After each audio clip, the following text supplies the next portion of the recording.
স্ক্রিনে কিন্তু অনেক সুন্দর সুন্দর দুইটা আমি কভার পেজ দেখতে পাচ্ছি, তাই না? তাও আবার এমএস ওয়ার্ডে। তো চলুন দেখে নিই কীভাবে আমি এই কভার পেজগুলো এমএস ওয়ার্ডের মধ্যে বানিয়েছি। তো প্রথমে আমি ইনসার্টে গেলাম, সেখান থেকে আমি শেফট অপশনে গেলাম এবং এখান থেকে আমি যে কোনো একটা শেফট নিয়ে নিলাম। নেওয়ার পর আমি শেফটের আউটলাইনটাকে নো আউটলাইন করে দিচ্ছি এবং কালারটাকে নিজের ইচ্ছে মতো একটা কালার দিয়ে দিচ্ছি এখানে।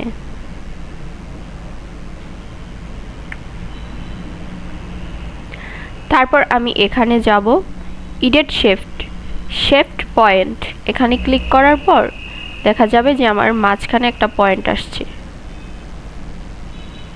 এখান থেকে আমি একটু শেফট করে নেব, তারপর আমি এটাকে একটু বড় করে নেব।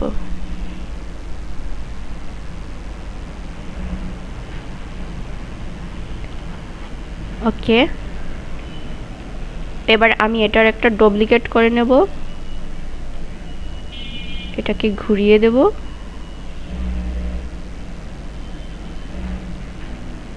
ঘুরিয়ে দেওয়ার পর এটাকে আমি নিচে বসিয়ে দেব।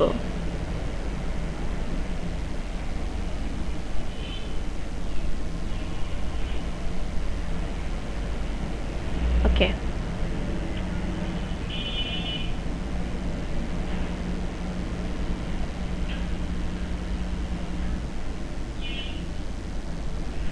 ওকে, এবার এটাকে আমি আরেকটা ডুপ্লিকেট করে নিচ্ছি, কন্ট্রোল ডি বাটন প্রেস করে।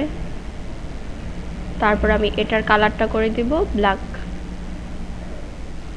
এবং এখান থেকে র্যাপ টেক্সট থেকে ওকে বিহাইন্ড টেক্সট করে দিচ্ছি। সেম প্রসেসে আমি এটার আরেকটা ডুপ্লিকেট নিয়ে নিলাম এবং এটার কালারটাও আমি কালো করে দিচ্ছি এবং র্যাপ টেক্সট থেকে বিহাইন্ড টেক্সট করে দিচ্ছি।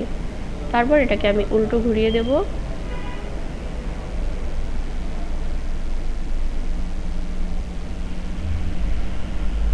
এবং এটা নিচে দিয়ে দেব। এই তো হয়ে গেল। এভাবেই আমরা মাইক্রোসফট ওয়ার্ডে বিভিন্ন ধরনের কভার পেজ বানাতে পারি।